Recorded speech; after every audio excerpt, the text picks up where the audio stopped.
Louisiana farmers have harvested about 20% of their corn crop, and so far they like what they see.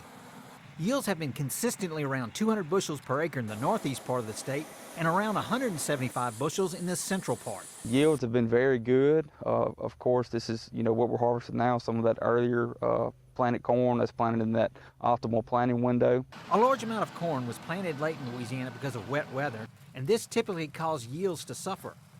Growers are eager to get as much of the corn out of the field now because the tropical storm season gets more active in August and September. They're cutting around that 18% moisture range. Elevators are going to dock you a little bit. They like to stay around that 15%, but they're willing to take that little bit of dockage, to get it out of the field.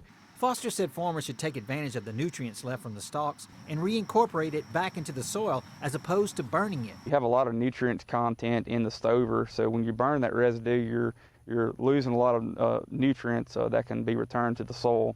Foster also serves as the state cotton specialist, and he says a lot of cotton, much like corn, was planted outside the optimum window. It's a highly variable crop out there.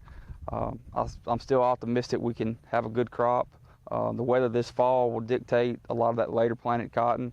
Foster says plant bug pressure has been high in cotton, which will hurt yields come harvest time. With the LSU AgCenter, this is Craig Gautreaux reporting.